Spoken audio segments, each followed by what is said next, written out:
Welcome to the Wickedly Smart Women podcast, featuring stellar conversations with emerging and established wickedly smart women. Thanks for joining us today as we celebrate the wickedly smart women who are committed, care deeply, and have the courage to take action and create change all around the world. Now here's your host, Emerald Greenforest. And welcome to another episode of the Wickedly Smart Women podcast, where we celebrate wickedly smart women and provide our listeners with a wealth of wisdom, along with immediately actionable steps to be smarter, spunkier, and more successful in their impact and leadership. This is your host, Emerald Greenforest, and today we welcome our special guest, Rebecca Randolph. Rebecca is an intuitive healing facilitator for the sensitive woman entrepreneur. She guides them so they may integrate their whole selves and become the leaders they are meant to be without suffering with the limitations and burdens of overwhelm or insecurity. Rebecca nurtures and supports the sensitive women entrepreneur to let go of the ugly duckling syndrome and become the swan that rules the lake with their grace, beauty, and power. So I'm very delighted to have you here on the show today, Rebecca, the queen of the swans. So exciting. I love swan medicine. It's such a graceful, beautiful, powerful medicine. So thank you so much for bringing that medicine to the Wickedly Smart Women podcast today. And I am delighted to have you here on the show. And I am delighted to be here and honored to have you be here for us to share our time together and just honor and grow and help other women and other men and everyone else that's in our force field to become who they are, designed meant to be. So it's an honor. And beautiful. And this is only the beginning, Yes, it is, Rebecca. So I want to start because you are really stepping much more powerfully yourself into a leadership role, and you're getting yourself out there. And so one of the things that I like to talk about is the calling to come into leadership and being led to leadership. So if you could talk a little bit to just let our listeners know a little bit of your backstory about the calling and what has been pulling you forward, what has been inspiring you to keep taking the steps and getting yourself out there and becoming more visible. Right. Well, I came from a really easy kind of a background. Everything was kind of simple and things got handed to me in a certain way. But then when I got older, I got into these abusive relationships and, self-destructive tendencies and things like that. And, I kind of crumbled down in a way, but I realized sometimes it takes that crumbling down to get to know the leader that you are. I came from good roots, but, we all don't go in a linear way. And so my progress was going through this process of everything's great and everything's completely dissolved and wrong or a shit show, pardon my French, but when we get to rebuild ourselves, it's almost like we're rebuilding everyone else that's in our world, and we become humble. I like to say life works in three ways. Life first happens to us. We're a victim. Then it happens for us. We're a student. Then it happens through us, and we're a teacher. So at this point, it's I want life to work through me so that I can teach others to be confident and to understand that life can work through you. We're not victims of our past or what we think is the future. And so that's really what got me to the leadership place, is going from victim to student to teacher. Beautiful. My experiences.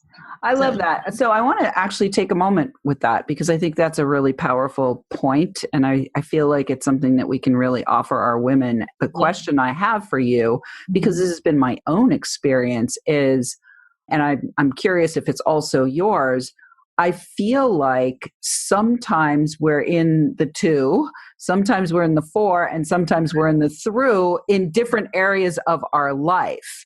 Absolutely. So we can be really, maybe in our business, life is coming through us and we're being the teacher, but maybe in our relationship with, the opposite sex, life is happening to us. So do you feel like that is something that you notice? Is it Or do people that you work with, or has it in your own experience been an experience where, if you're still in two, you're in two no matter what? No, I mean, it's so funny. I was actually at a bus stop yesterday, and there was a sign, it said something like your feelings are your feelings. And there was a little thing at the bottom that says healing does not happen in a linear way.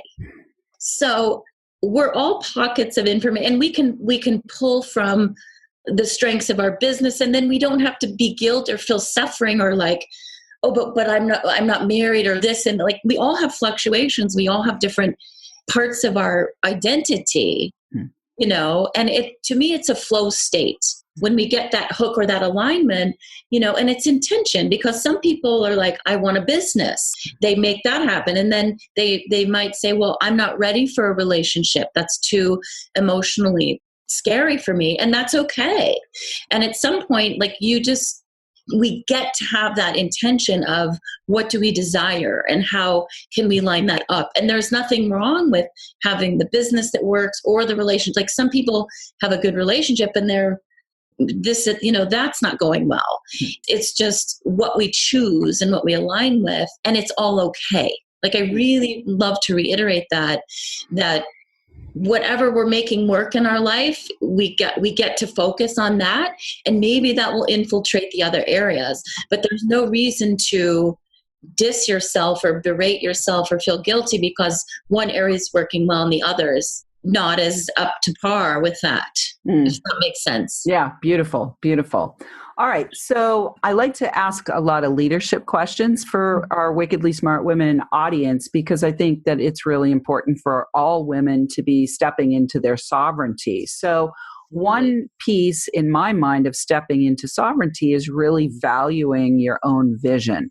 So can you talk a little bit, Rebecca, about the vision that you had for working with sensitive women entrepreneurs, the swans, and helping them to stop being ugly ducklings and turning into swans? Can you tell us about that vision, number one? And number two, can you tell us some of the things that you did either internally or as external action steps to really value that vision and make it matter and make it come into life? Yeah. So the vision really got solidified. And I love how you say sovereignty, because that's something as women or men we need to just be complete. So my vision was really, in a way, to be sovereign. And once I'm sovereign, how can I help that reach out to other people? That was the first step. And my vision was really on empowering women and empowering people, empowering a sense of confidence, especially with sensitive people. I grew up as an empath. Like I'm an empath. Not everyone is, but we're on that same. And so it's a different type of empowerment. It's not like our egos are busting at the seams. We're kind of like, well, we're not good enough. Like it's the opposite ego. So it's coming into that place of like confidence, but without arrogance. And that sovereignty, once I got that, it was like, okay, girl, you got a responsibility to help other people get to that same place. Like it was just a sense of responsibility and knowing it's not going to be perfect. I'm not going to say everything the right way. Things are going to be awkward. I'll get this and that. But it was just this sense of like, I'm able to help others. Not that I have to, I get to. I want to have a voice. I want to share that. People deserve to be nurtured. And my leadership is more nurturing as opposed to get your shit together. It's like, no, I want to nurture you so you can get to the next place. Beautiful. Does that make sense? Yeah, totally. There's a couple of pieces in there that I want to pick up on. One is you just use the words get to. So once upon a time, long, long ago and far, far away, I had the privilege of sitting at the feet of a man, speaker, who was actually the CEO of a $100 million company. And he ended up in tears on the stage because 3 weeks before, one of his employees had been injured in the Boston Marathon bombing. And it was the most heart-opening experience of my life to actually see this powerful man up on the stage being real and vulnerable. And one thing that their philosophy is, one of the things that was part of his talk was this idea of get to. And so can you talk a little bit more about the idea of get to, rather than having a to-do list, having your get to do list? Can you talk a little bit about that? Yeah, absolutely. So when we're in victim mode, it's like life is, we have to do this. Like we have to pay our bills. But at the end of the day, really, when you look at the truth of it, you don't have to do anything. You could not pay your bills. You may be homeless. You may have these consequences. But when you can get to a place of, wow, I get to wake up in the morning and I get to do this. I get to have these conversations. I get to, enjoy warm water on my skin. Like even that level of, I get to do this. I don't have to. And it's a mindset shift. And I speak to myself as, oh, guess what? I get to take the trash out today. Wow, that's cool. It's not going to smell in my apartment. Like, oh, I have to take, Yeah. It's, I get to live. And it's a point of like, I get to live. Mm. And what's that all about? It's like beginner's mind. The curiosity just keeps going and going. I get to do, what do I get to do next? Mm. I don't have to do anything. Well, and what I'm hearing there too is your come from is as a sense of, it's almost a sense of both curiosity and celebration. It sounds like there's celebration in there. Yeah. Okay. Well, we're celebrating that we're already like halfway through this interview. So we're going to take a quick break. But when we come back, we're going to talk more with Rebecca about empathy and about, maybe setting boundaries and a few other things that might be of service for our listeners. And right now, we're going to take a very short break. But we will be back with her in just a moment. And right now, I want to thank all of our listeners who are downloading, rating, and reviewing.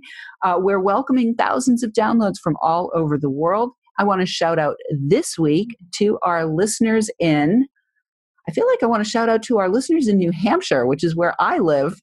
I don't think I've ever actually shouted out to our listeners in New Hampshire. So I'm going to shout out to our listeners in New Hampshire, and we will be right back with Rebecca Randolph.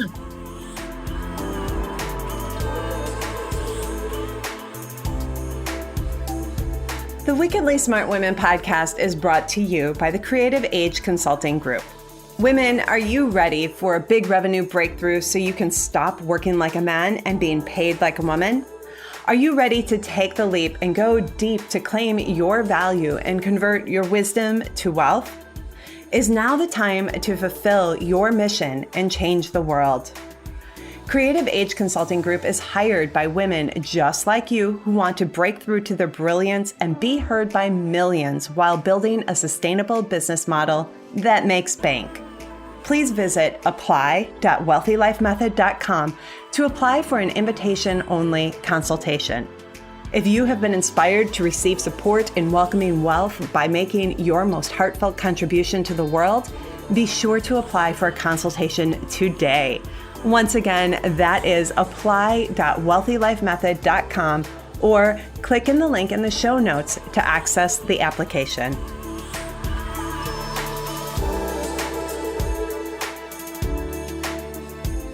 And we are back with Rebecca Randolph. Rebecca can be found at her website, OutsmHEART.com. And we will give you that information in the show notes, but let me spell it out for you because she actually has the word heart right in the middle of her website name. So it's www.outsmheart.com. And there you can sign up for her blog and her weekly love letters. I love that idea. And please make sure to let her know when you do connect with her that you connected with her through the Wickedly Smart Women podcast. So before we went to the break, you were talking about empathy and ego. And one thing that you said in that little piece was, as empaths, that we often feel that we're not good enough. And so I wanted to actually talk a little bit about empathy and about, our energy, our sensitivity, our perceptivity, which I call the ESP, and leading from intuition. Is it true that all empaths don't feel good, are in that place of not feeling good enough? Or, and here's my perception, Rebecca, my perception is that oftentimes as an empath, I will pick up on the underlying not good enough feeling of the egoic presenting person and accidentally think that that's mine. Exactly. And so I'd love to have you talk about that. Yeah, absolutely. And that's kind of the definition of an empath, is that we are kind of bobbing around this world feeling everyone else's energy. That's the definition. It's like we have our own sense of identity, but it's so tied into others, and our energy their energy becomes ours. And that's where the gift is, but it takes quite a lot of process and quite a lot of probably tragedy and suffering, at least in my life at this, whatever.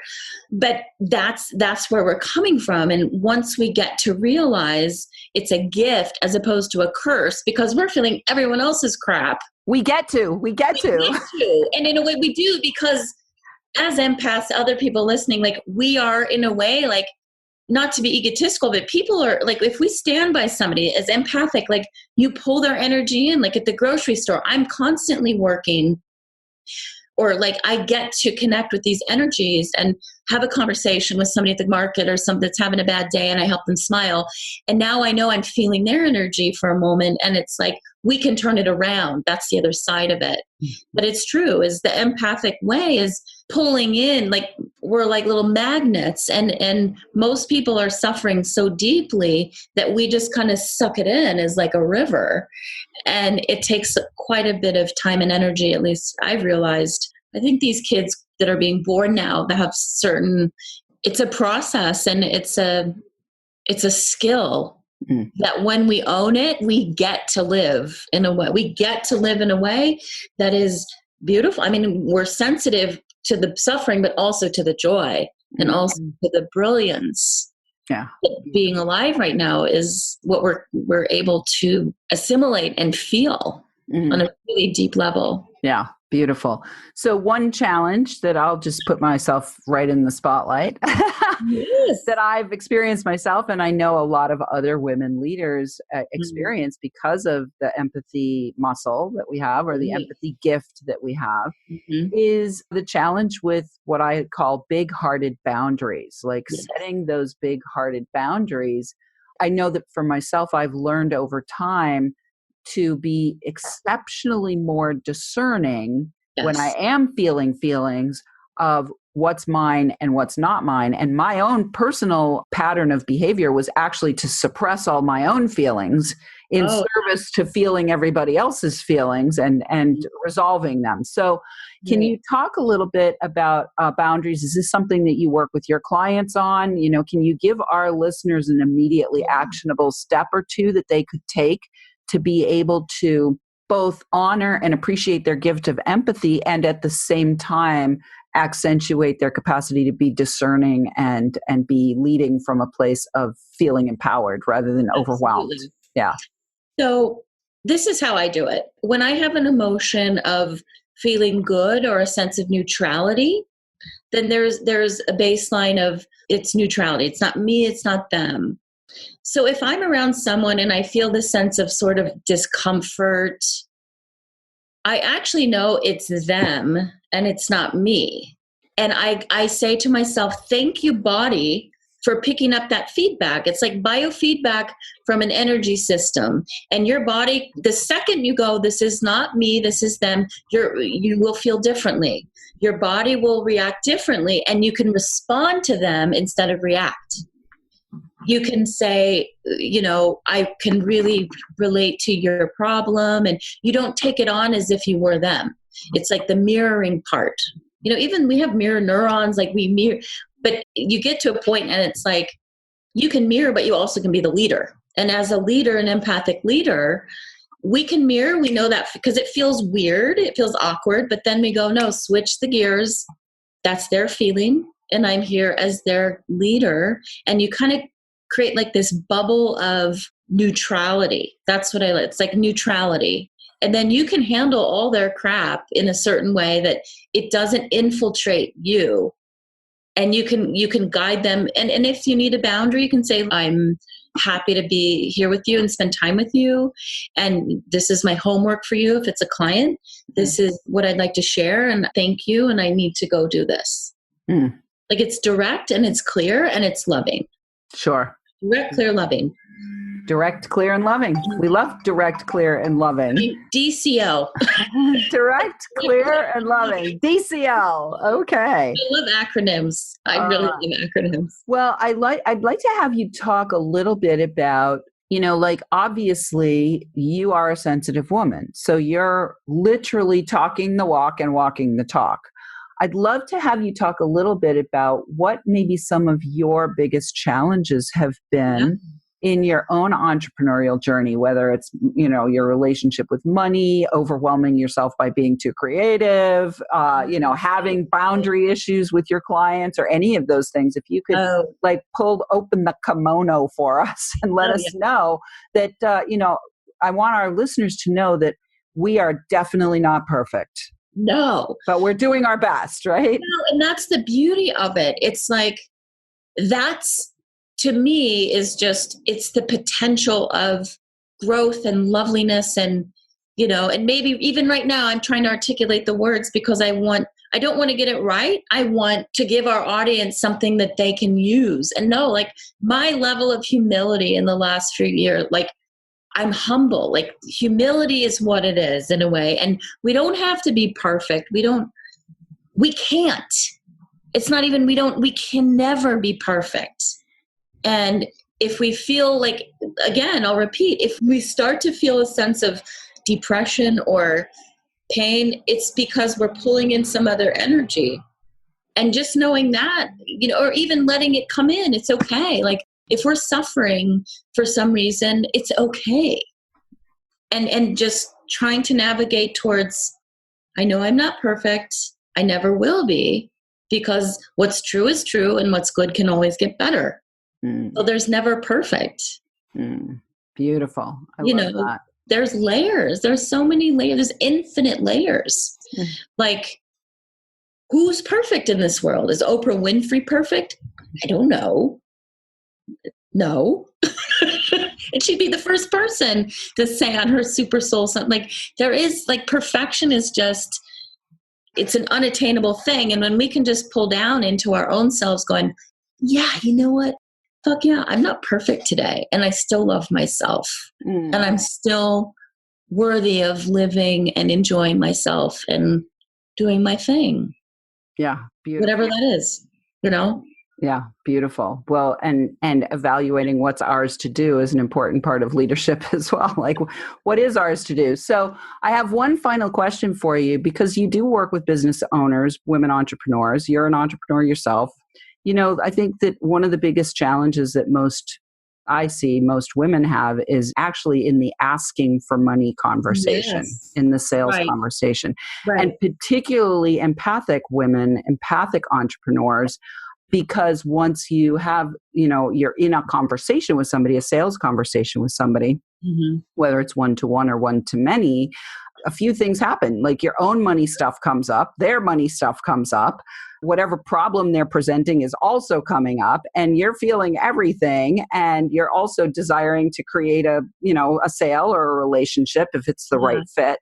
So can you speak a little bit about money and the money relationship, and specifically about asking for money, and anything that you can offer our women to help them just really feel more confident? Maybe if you have an immediately actionable step that they could take during a sales conversation or to prep for a sales conversation, that would be awesome. Absolutely. Well, first and foremost, the amount that we value ourselves, we equate that to a monetary thing, like our rates, having that. But at the same time, when we're speaking to a woman that's a potential client, and we're looking at her like thinking, oh, does she have the money? Like, we get to project onto this woman that she has the resources to invest. And money is energy. So the more money, I've done low end things, the higher end you get, the more return on your investment is, bottom line. And a sales conversation is, I want to connect with you. If you want what I have to offer, great. If not, we can chat again later. It's not about being desperate. That's another thing there's a difference between inspiration and desperation. And that's When you get to a place where your heart is so open and full and you want to help people, you know that the money is just an energy flow.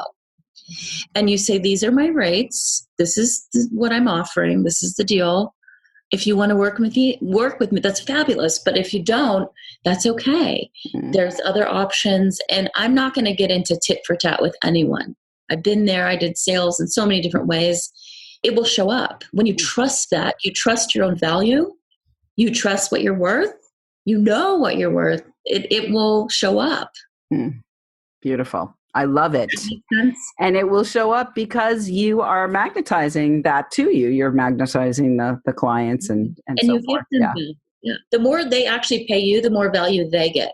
Absolutely. The circulation is just, so like some clients could say, I've had people say, can I give you more money? and I'm like, okay. And it's kind of hard for me to say, I'm like, yes, thank you. And the mutual benefit, it flows. It's beautiful. Well, we are already at the end of the show. It's amazing how quickly this goes. And I want to thank all of our listeners again. I want to also encourage you to send us feedback because we do love feedback. Let us know what you thought of today's show or send in questions or guest suggestions to listeners at wickedlysmartwomen.com. We might even give you a shout out on the show. Thanks for tuning in. Keep your ears open. And remember, you are wonderful women. Thanks for tuning in, downloading, and listening. Be sure to review and rate Wickedly Smart Women on Apple Podcasts and share with other women who can benefit from today's episode. Wickedly Smart Women is the premier podcast series for informing, activating, and inspiring the leader who carries profound wisdom and knows that now is the time to welcome wealth.